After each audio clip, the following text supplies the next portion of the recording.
sobre vuestros caminos estáis sembrando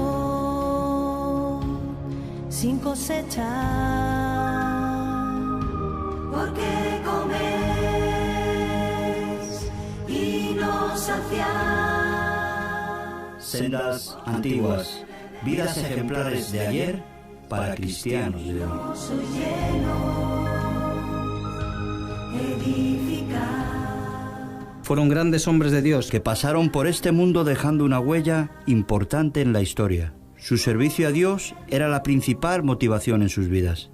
el Espíritu Santo les perfeccionó Y les dio el poder y la confianza necesarios para enfrentarse a gigantes, leones, ejércitos, fuegos impetuosos tormentos y cualquier enemigo que se pusiese delante. Llenará de su gloria. Sendas antiguas. Pues para esto fuisteis llamados, porque también Cristo padeció por nosotros, dejándonos ejemplo para que sigáis sus pisadas. De las naciones. Sendas antiguas. Paraos en los caminos y mirad y preguntad por las sendas antiguas, cuál sea el buen camino, y andad por él, y hallaréis descanso para vuestra alma. Sobre vuestros caminos. Sendas antiguas. David Livingstone, célebre misionero y explorador. Nació en el año 1813, murió en el año 1873.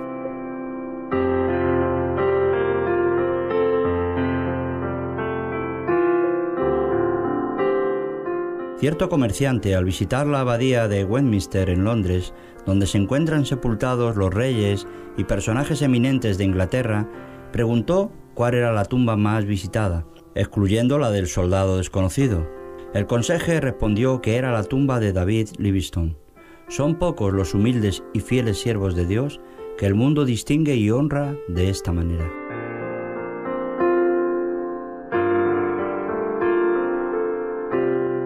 Se cuenta que en Glasgow, después de haber pasado 16 años de su vida en el África, Livingstone fue invitado a pronunciar un discurso ante el cuerpo estudiantil de la universidad. Los alumnos resolvieron mofarse de quien ellos llamaban camarada misionero, haciendo el mayor ruido posible para interrumpir su discurso. Cierto testigo del acontecimiento dijo lo siguiente: A pesar de todo, desde el momento en que Livingstone se presentó delante de ellos, enfermo y delgado, como consecuencia de haber sufrido más de 30 fiebres malignas en las selvas del África, y con un brazo apoyado en un cabestrillo, resultado de un encuentro con un león, los alumnos guardaron un gran silencio. Oyeron, con el mayor respeto, todo lo que el orador les relató, y cómo Jesús le había cumplido su promesa. He aquí, yo estoy con vosotros todos los días hasta el fin del mundo.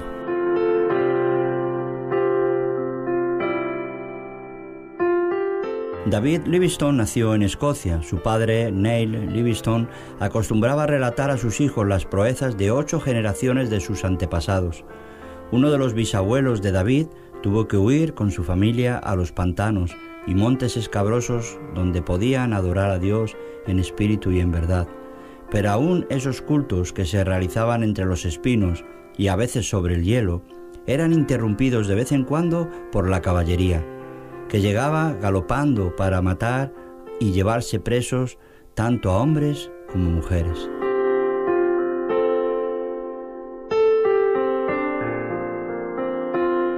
Los padres de David educaron a sus hijos en el temor de Dios. En su hogar siempre reinaba la alegría y servía como modelo ejemplar de todas las virtudes domésticas. No se perdía una sola hora de los 7 días de la semana, y el domingo era esperado y honrado como un día de descanso. A la edad de 9 años, David se ganó un Nuevo Testamento, como premio ofrecido por repetir de memoria el capítulo más largo de la Biblia, el Salmo 119.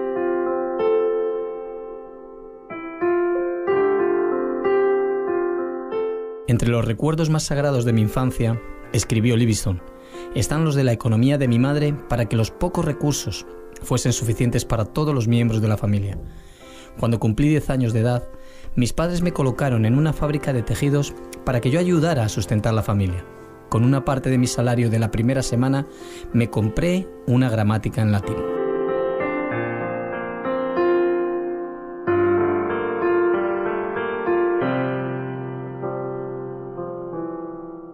David iniciaba su día de trabajo en la fábrica de tejidos a las 6 de la mañana y con intervalos para el café y el almuerzo trabajaba hasta las 8 de la noche. Sujetaba su gramática de latín abierta sobre la máquina de hilar algodón y mientras estaba trabajando estudiaba línea por línea. A las 8 de la noche se dirigía sin perder un minuto a la escuela nocturna. Después de las clases estudiaba sus lecciones para el día siguiente, a veces quedándose hasta la medianoche, cuando su madre tenía que obligarlo a que apagase la luz y se acostase.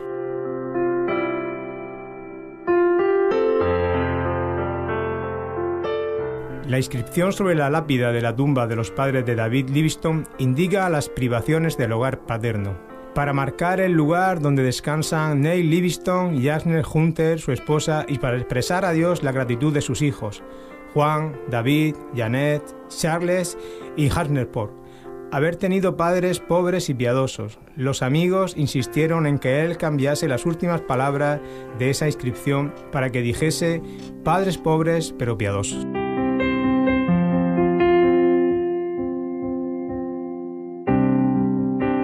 Sin embargo, David rehusó aceptar esa sugerencia porque, para él, tanto la pobreza como la piedad eran motivos de gratitud. Siempre consideró que el hecho de haber aprendido a trabajar durante largos días, mes tras mes, año tras año, en la fábrica de algodón, constituyó una de las mayores felicidades de su vida. En los días feriados, a David le gustaba ir a pescar y hacer largas excursiones por los campos y por las márgenes de los ríos. Esos extensos paseos le servían tanto de instrucción como de recreo. Salía para verificar en la propia naturaleza lo que había estudiado en los libros sobre botánica y geología.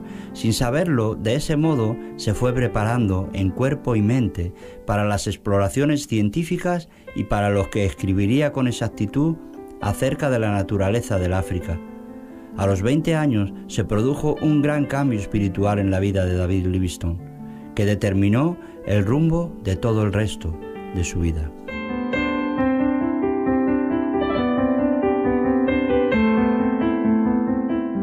La bendición divina le inundó todo el ser, como había inundado el corazón de Pablo, de otros del mismo tiempo, dominando sus deseos carnales, actos de abnegación muy difíciles de realizar bajo la ley férrea de la conciencia.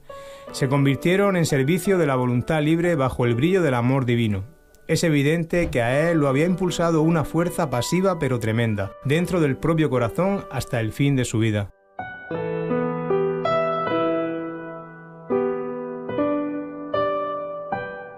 El amor que había comenzado a conmoverlo en la casa paterna continuó inspirándolo durante todos los largos y pesados viajes que realizó por el África, y lo llevó a arrodillarse a medianoche en el rancho de Ilalá, de donde su espíritu, mientras aún oraba, regresó a su Dios y Salvador. Desde su infancia, David había oído hablar de un misionero valiente destacado en la China, cuyo nombre era Gutlaf. En sus oraciones de la noche, al lado de su madre, oraba también por él.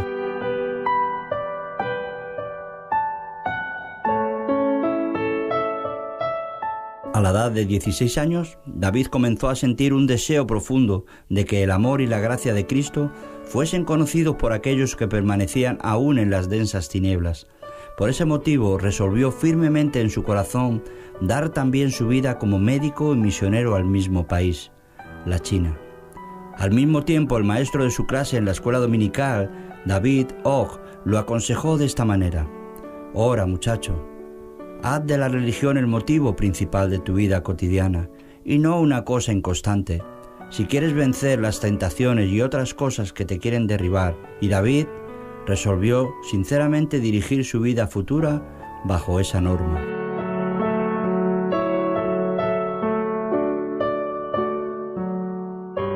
Cuando cumplió 9 años de servicios en la fábrica, fue promovido para un trabajo más lucrativo.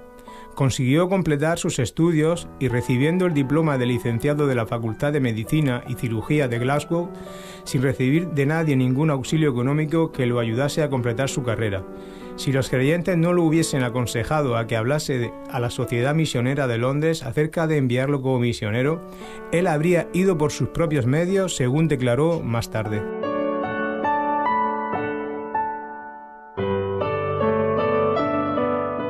Durante todos los años de estudios para llegar a ser médico y misionero, se sintió impelido para ir a la China.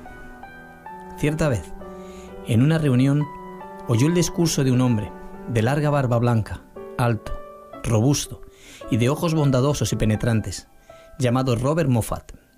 Ese misionero había regresado del África, un país misterioso, cuyo interior era todavía desconocido.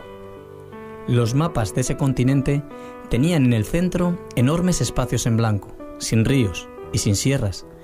Hablando sobre el África, Moffat dijo al joven David Livingstone: hay una vasta planicie al norte, donde he visto en las mañanas de sol el humo de millares de aldeas, donde ningún misionero ha llegado todavía. Conmovido al oír hablar de tantas aldeas que permanecían todavía sin el Evangelio, y sabiendo que no podía ir a la China por causa de la guerra que se había desencadenado en aquel país, Livingstone respondió: iré inmediatamente para el África. Los hermanos de la misión concordaron con esa resolución y David volvió a su humilde hogar para despedirse de sus padres y hermanos.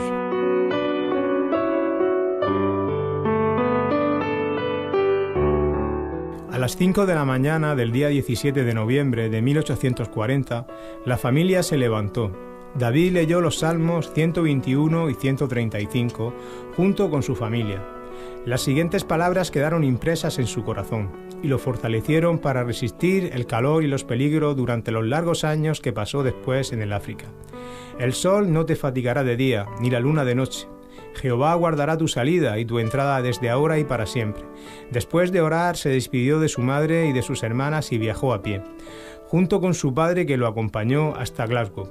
Después de despedirse uno del otro, David se embarcó en el navío para no volver a ver nunca más aquí en la tierra el rostro del noble Neil Livingstone.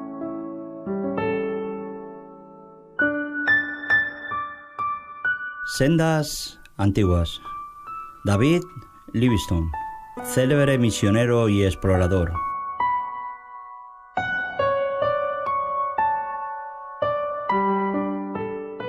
Ese conocimiento le fue más tarde de incalculable valor para orientarse en sus viajes de evangelización y exploración en el inmenso interior desconocido, del cual subía el humo de 1000 villas sin misionero. Desde Ciudad del Cabo, el viaje de 190 leguas, 1058 kilómetros, lo hizo a tropezones, en un carro de buey, traqueteando a través de campos incultos. El viaje duró 2 meses, hasta llegar a Kurumá, donde debía esperar el regreso de Robert Moffat.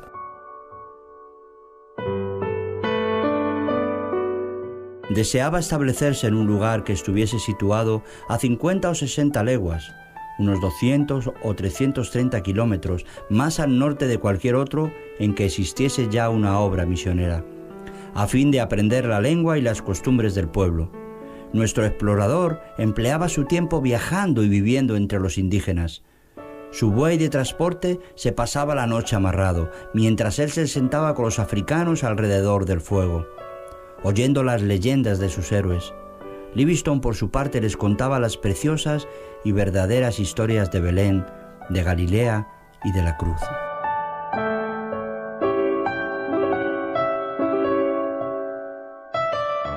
Continuó estudiando siempre mientras viajaba, trazando mapas de los ríos y de las sierras del territorio que recorría.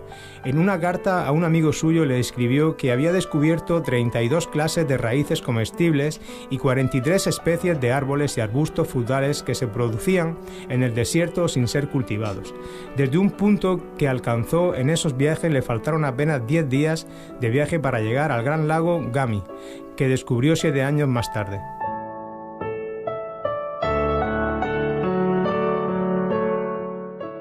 Desde Kurumá, el misionero, licenciado de la Facultad de Medicina y Cirugía de Glasgow, escribió a su padre: «Tengo una clientela bien grande. Hay pacientes aquí que caminan más de 60 leguas, 330 kilómetros, para recibir tratamiento médico. Esas personas, al regresar, envían otras con el mismo fin». Estableció su primera misión en el lindo valle de Mabotsa, en la tierra de Bakatla.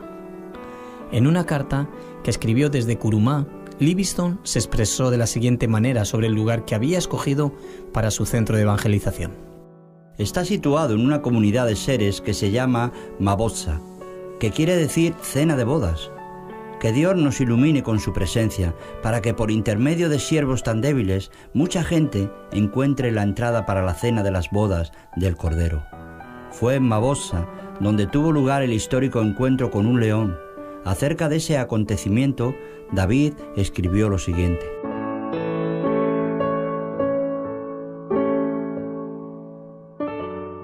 Él saltó y me alcanzó el hombro. Ambos rodamos por el suelo, rugiendo horriblemente cerca de mi oído. Me sacudió como un perro lo hubiese hecho con un gato. Los sacudones que me dio el animal me produjeron un entorpecimiento igual al que debe sentir un ratón, después de la primera sacudida que le da el gato.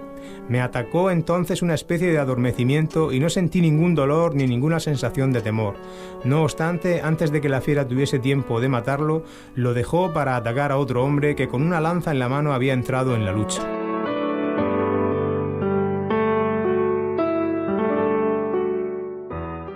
El hombro desgarrado de Livingstone nunca sanó completamente.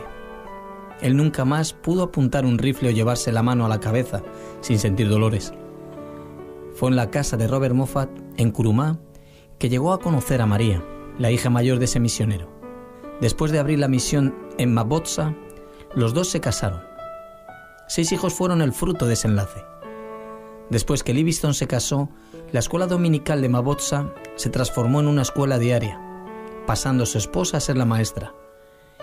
Eschel, el jefe de la tribu, se volvió un gran estudiante de la Biblia, pero quería convertir a todo su pueblo a fuerza de litupa, es decir, de látigo de cuero de rinoceronte.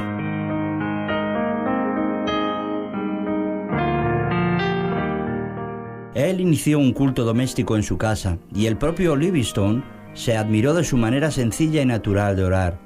Era costumbre de Livingstone comenzar el día con un culto doméstico y no es de admirarse que el jefe la adoptase también. Livingstone se vio obligado a mudarse para Chowan, situado a 10 leguas, y más tarde, por falta de agua, él y todo el pueblo, para Colobén. Fue en ese último lugar que el jefe de la tribu construyó una casa para los cultos y Livingstone construyó con gran sacrificio de dinero y mucho trabajo su tercera casa de residencia.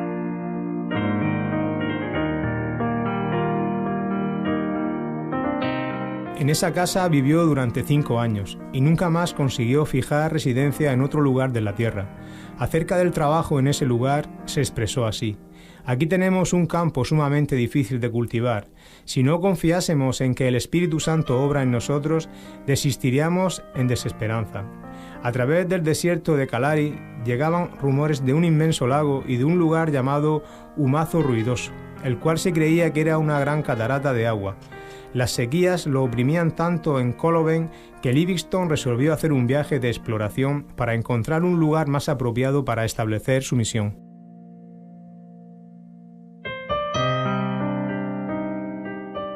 Así fue como el 1 de julio de 1849, David Livingstone, junto con el jefe de la tribu, sus guerreros, 3 hombres blancos y su propia familia, salieron para atravesar el gran desierto de Kalari. El guía del grupo, Romotobi, conocía el secreto de subsistir en el desierto cavando con las manos y chupando el agua de debajo de la arena mediante una caña sorbedora.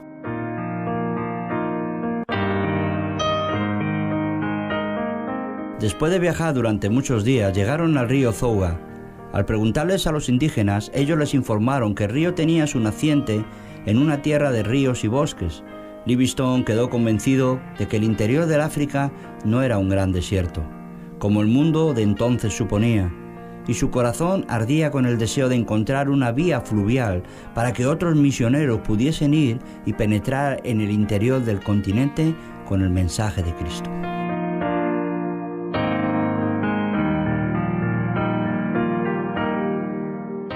La perspectiva, escribió él, de encontrar un río que diese entrada a una vasta, populosa y desconocida región, fue creciendo constantemente desde entonces. Creció tanto que cuando por fin llegamos al Gran Lago, ese importante descubrimiento en sí mismo nos pareció de poca importancia. Fue el 1 de agosto de 1849 que el grupo llegó al lago Jami. Era un lago tan grande que desde una orilla no se podía ver la orilla opuesta.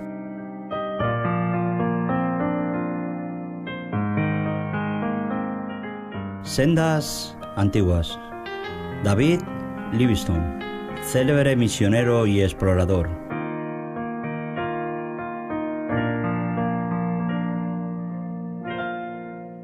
Habían sufrido largos días de sed atormentadora sin haber podido obtener una sola gota de agua, pero habían vencido todas las dificultades y habían descubierto ese lago, mientras que otros pretendientes, mucho mejor equipados que ellos pero menos persistentes, habían fallado. Las noticias de ese descubrimiento fueron comunicadas a la Real Sociedad Geográfica, la cual le concedió una hermosa recompensa de 25 guineas, por haber descubierto una tierra importante, un importante río y un enorme lago.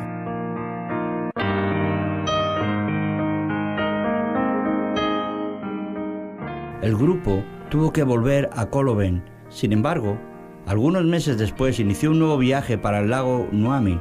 No quería separarse de su familia y ya llevó en un carro tirado por bueyes, pero al llegar al río Zouga, sus hijos fueron atacados por la fiebre y tuvo que volver con la familia.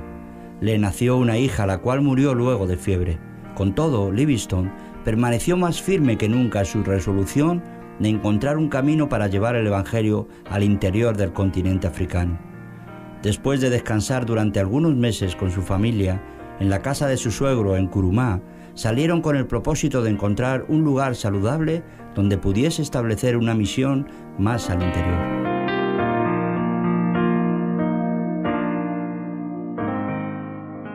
Fue en ese viaje, en junio de 1851, que descubrió el río más grande del África Oriental, el Zambeze, río del que el mundo de entonces nunca había oído hablar. En un párrafo que escribió Livingstone se descubre algo de lo que habían sufrido durante esos viajes. Uno de los ayudantes desperdició el agua que llevábamos en el carro y en la tarde apenas si quedaba un poquito para los niños. Pasamos esa noche muy angustiados y al día siguiente, a medida que iba disminuyendo más y más el agua, tanto más la sed de los niños iba en aumento. El pensar que fuesen a perecer ante nuestros ojos nos llenaba de angustia. En la tarde del 5.º día sentimos un gran alivio, cuando uno de los hombres volvió trayendo tanto de ese precioso líquido como jamás antes lo habíamos pensado.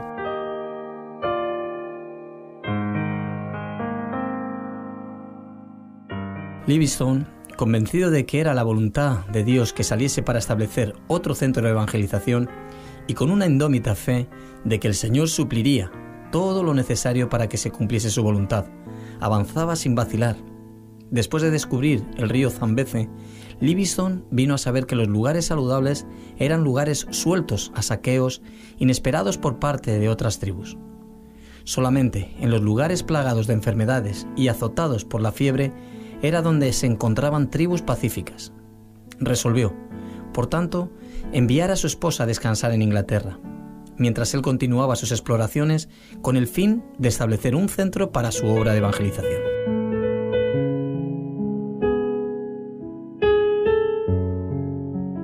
Se veía obligado a establecer tal centro porque los Boer holandeses invadían el territorio robando las tierras y el ganado de los indígenas y poniendo en práctica un régimen de la más vil esclavitud. Livingstone enviaba a creyentes fieles para evangelizar a los pueblos que estaban a su alrededor, pero los Boer acabaron con su obra, matando a muchos de los indígenas y destruyendo todos los bienes que el misionero poseía en Koloben. Livingstone llevó a su familia para Ciudad del Cabo, desde donde sus seres queridos se embarcaron en un navío con destino a Inglaterra. Fue en ese tiempo cuando Dios les proveyó todo lo necesario para que su necesitada familia volviese a Inglaterra, que dijo: «Oh amor divino, no te amo con la fuerza, la profundidad y el ardor que convienen».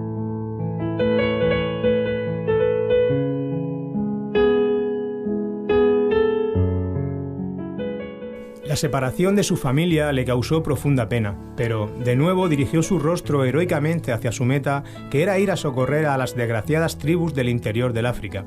Había 3 motivos para hacer un viaje de exploración. Primero, quería encontrar un lugar donde residir con su familia en medio de los baroches para evangelizarlos. Segundo, la comunicación entre el territorio de los baroches y Ciudad del Cabo era muy demorada y difícil, y por lo tanto quería descubrir un camino para un puerto más rápido.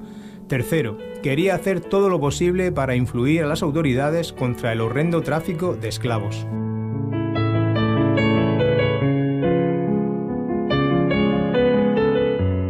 Fue en esa época de su vida que Livingstone, debido a sus hazañas, se volvió mundialmente conocido. En su fervor, deseando de que Dios le conservase la vida y lo usase como medio para que el Evangelio penetrase en el continente africano, Livingstone oró así: «Oh Jesús, te ruego que ahora me llenes de tu amor y me aceptes y me uses un poco para tu gloria. Hasta ahora no he hecho nada por ti, pero quiero hacer algo. Oh Dios, te imploro que me aceptes y me uses, y que sea tuya toda la gloria». Además escribió lo siguiente: «No tendría ningún valor nada de lo que poseo o llegara a poseer si no tuviese relación con el reino de Cristo».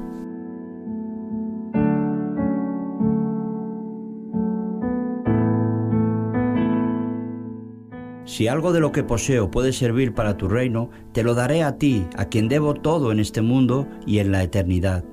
Livingstone atravesó ida y vuelta al continente africano desde la desembocadura del río Zambeze hasta San Pablo de Luanda, siendo el primer blanco en realizar semejante hazaña. En sus memorias, que escribía diariamente, se nota cómo él admiraba los lindos paisajes de un país que el mundo consideraba como un vasto desierto, pues lo desconocía por completo.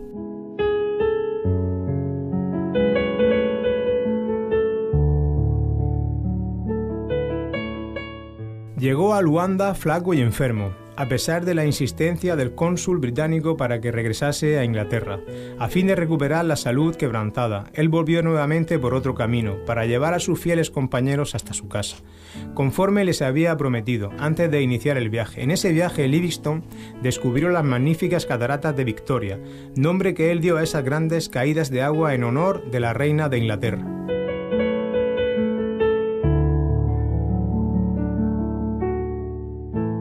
En ese lugar, el río Zambeze tiene un ancho de más de 1 kilómetro. Allí las aguas de ese gran río se precipitan espectacularmente desde una altura de 100 metros. Continuó predicando el Evangelio constantemente, a veces a auditorios de más de 1000 naturales del país. Sobre todo, se esforzaba en ganar la estimación de las tribus hostiles por donde pasaba, con su conducta cristiana, que era un gran contraste con la de los mercaderes de esclavos. En un periodo de 7 meses, estando acompañado solo de sus fieles macololos, cayó con fiebre en la selva 31 veces.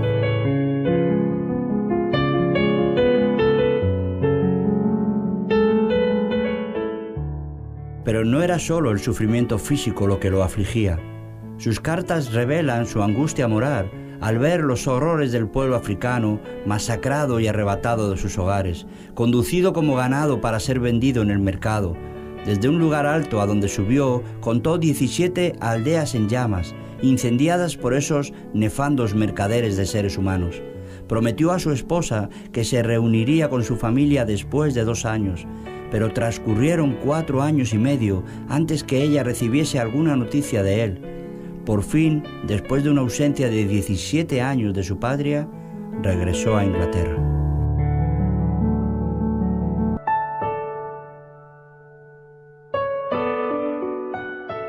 Volvió a la civilización y a reunirse con su familia, como quien vuelve de la muerte.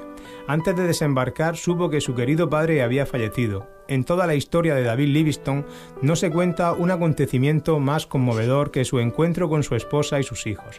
En Inglaterra fue aclamado y honrado como un heroico descubridor y gran benefactor de la humanidad.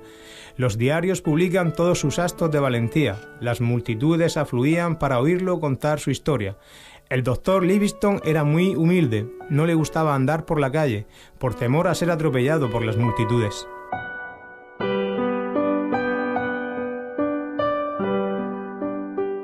Cierto día, en la calle Regent en Londres, fue apretado por una multitud tan grande que solo, con gran dificultad, logró refugiarse en un coche. Por la misma razón, evitaba ir a los cultos. Cierta vez, deseoso de asistir al culto, mi padre lo persuadió a ocupar un asiento debajo de la galería, en un lugar no visible para el auditorio. Pero fue descubierto y la gente pasó por encima de los bancos para rodearlo y estrecharle la mano. Una de las muchas cosas que llevó a efecto mientras permaneció en Inglaterra fue la de escribir su libro, Viajes Misioneros, obra que alcanzó una enorme circulación y produjo más interés sobre la cuestión africana que cualquier otro acontecimiento anterior. En el mes de marzo de 1858, a la edad de 46 años, Livingstone, acompañado de su esposa y el hijo menor Osvaldo, se embarcaron nuevamente para el África, dejando a los dos en casa de su suegro. El misionero Moffat Livingstone continuó sus viajes. En el año siguiente descubrió el lago Nyassa. Recibió también una carta de su esposa desde la casa de los padres de ella en Kurumá, informándole el nacimiento de una nueva hija. Hacía casi un año, solo entonces, pudo su padre conocer el acontecimiento.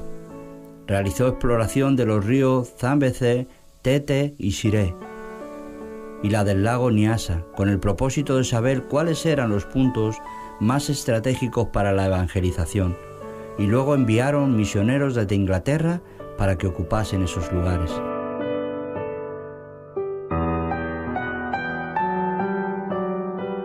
En 1862 su esposa se reunió con él, de nuevo, y lo acompañó en sus viajes, pero 3 meses después falleció víctima de la fiebre y fue enterrada en una ladera verdeante, en las márgenes del río Zambeze. En su diario, Livingstone escribió al respecto de esta manera: «La lloré porque merece mis lágrimas. La amé cuando nos casamos y cuanto más tiempo vivíamos juntos, tanto más la amaba. Que Dios tenga piedad de nuestros hijos». Uno de los mayores obstáculos que Livingstone enfrentó en su obra misionera fue el terror de los indígenas al ver su rostro de hombre blanco.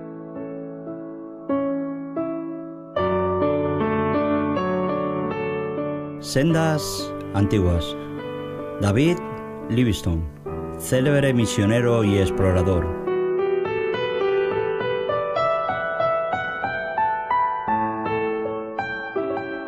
Las aldeas enteras en ruinas, fugitivos escondiéndose en los campos de hierba alta, sin tener nada para comer, centenares de esqueletos y cadáveres insepultos, caravanas de hombres y mujeres esposados a los troncos asegurados al cuello, eran conducidos a los puertos. Es difícil concebir la magnitud de la desolación creada por los hombres crueles que participaban del tráfico de la esclavitud. Esos hombres procuraban también, con odio cruel y arte diabólica, acabar con la obra de Livingstone. Finalmente consiguieron, por medio de la política de su país, inducir a Inglaterra a que lo llamase de regreso a su tierra. Fue así como Livingstone llegó de nuevo a su patria, después de una ausencia de cerca de 8 años. Los creyentes y amigos de Inglaterra, animados por la visión de Livingstone, comenzaron a orar y a enviarle dinero para que continuase su obra en el continente negro. Y nuestro héroe desembarcó por tercera y última vez en el África, en Zanzíbar. En la expedición que inició, descubrió los lagos Tanganika en el 1867, Moero en el 1867 y Banguelo en el 1868.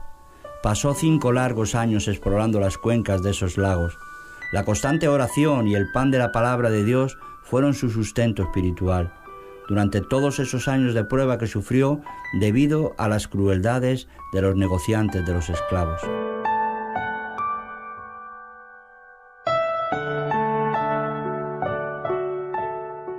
Resolvió entonces hacer todo lo posible para descubrir la cabecera del río Nilo y resolver un problema que durante millares de años se había burlado de los geógrafos.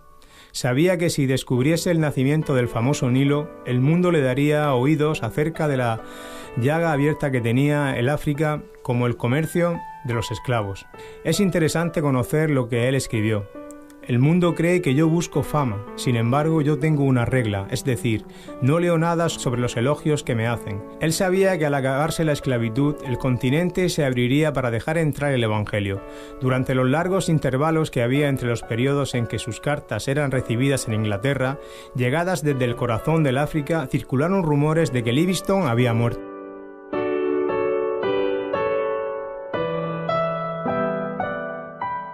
no eran solamente los hombres que traficaban con esclavos los que querían matarlo, sino también muchos de los propios naturales, que no creían que existiese un hombre blanco que fuese amigo de verdad. Él mismo contó muchos hechos relacionados con las celadas que le prepararon en la tierra de Manihuema para matarlo.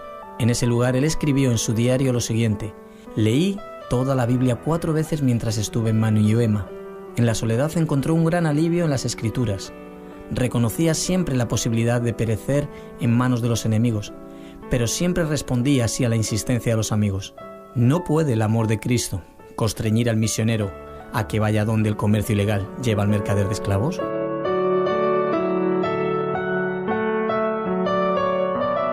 Por primera vez en los millares de leguas que caminó, los pies del explorador le fallaron. Obligado a quedarse por algún tiempo en una cabaña, todos sus compañeros lo abandonaron, con excepción de 3 que se quedaron con él. Por fin llegó a Ujiji, reducido a piel y huesos, por causa de la grave enfermedad que sufrió en Manihuema. No había recibido cartas desde hacía 2 años y esperaba recibir también las provisiones que había enviado para allá. Sin embargo, las cartas no habían llegado. Entonces, con el cuerpo enflaquecido y carente de ropas y de alimentos, vino a saber que le habían robado todo.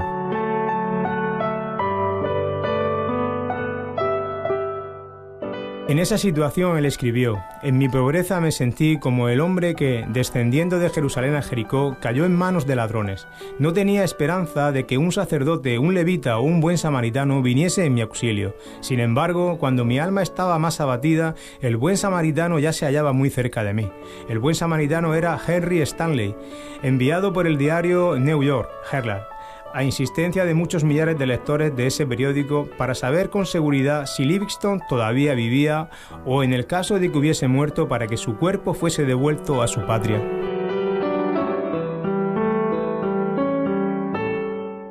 Stanley pasó el invierno con Livingstone, quien se negó a ceder a la insistencia de volver a Inglaterra. Podía volver y descansar entre sus amigos con toda comodidad, pero prefirió quedarse y realizar su anhelo de abrir el continente africano al Evangelio. Realizó su último viaje con el propósito de explorar el río Luapula, para verificar si ese río era el origen del Nilo o del Congo. En esa región llovía incesantemente. Livingstone sufría dolores atroces. Día tras día se le iba volviendo más y más difícil caminar. Fue entonces que tuvo que ser cargado por primera vez por sus fieles compañeros, Susie, Chuman y Jacob Wainwright, todos indígenas. En su diario, las últimas notas que escribió dicen lo siguiente: cansadísimo, estoy, recuperada la salud, estamos en las márgenes del Mililamu. Llegaron a la aldea de Chitambo, en Ilala, donde Susie hizo una cabaña para él.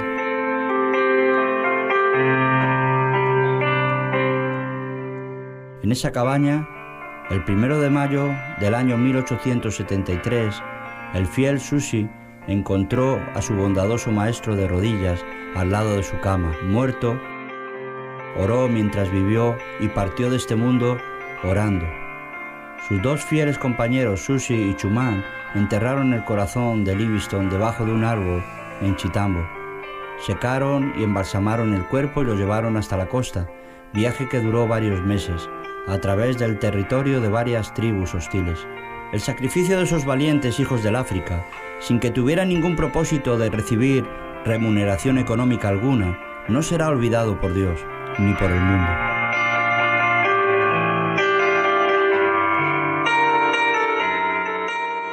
El cuerpo, después que hubo llegado a Zanzíbar, fue transportado para Inglaterra, donde fue sepultado en la abadía de Westminster, entre los monumentos de los reyes y héroes de aquella nación. No había dudas con respecto al cuerpo de Livingstone, era fácil de identificarlo. El hueso por encima del brazo izquierdo tenía bien patentes las marcas de los dientes del león que lo atacara años atrás. Entre los que asistieron a su entierro se encontraban sus hijos y el viejo misionero Robert Moffat, padre de su querida esposa. La multitud estaba compuesta tanto de un pueblo humilde que lo amaba como de los grandes que lo honraban y respetaban.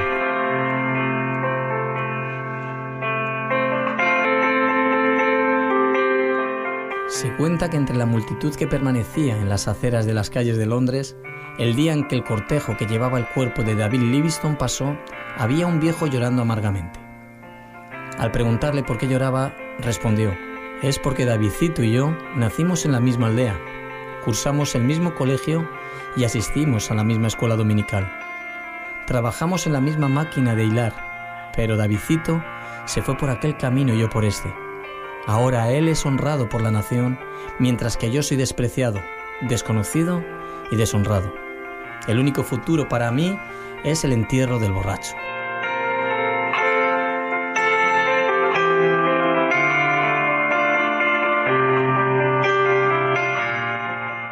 No es solamente el ambiente, sino las preferencias de nuestra juventud lo que determina nuestro destino. No solamente aquí en este mundo, sino para toda la eternidad. Cuando Livingstone hablaba a los alumnos de la Universidad de Cambridge en 1857, dijo lo siguiente: «Por mi parte, nunca ceso de regocijarme porque Dios me haya designado para tal oficio. El pueblo habla del sacrificio que yo he hecho en pasarme tan grande parte de mi vida en el África. ¿Es sacrificio pagar una pequeña parte de la deuda que nunca podremos liquidar y que debemos a nuestro Dios? ¿Es sacrificio aquello que trae la bendita recompensa de la salud, el conocimiento de practicar el bien, la paz del espíritu y la viva esperanza de un glorioso destino? No hay tal cosa, y lo digo con énfasis».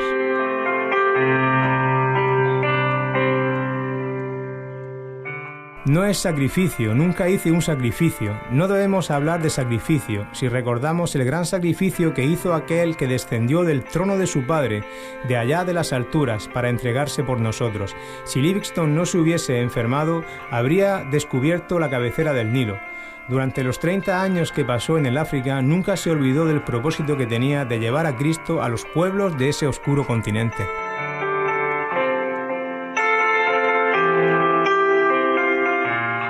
Todos los viajes que realizó eran viajes misioneros. Grabadas en su tumba se pueden leer estas palabras: «El corazón de Livingstone permanece en el África. Su cuerpo descansa en Inglaterra, pero su influencia continúa». Pero grabadas en la historia de la Iglesia de Cristo están los grandes éxitos alcanzados en el África durante un periodo de más de 75 años después de su muerte. Éxitos inspirados en gran parte por las oraciones y por la gran persistencia de ese gran siervo que fue fiel hasta la muerte.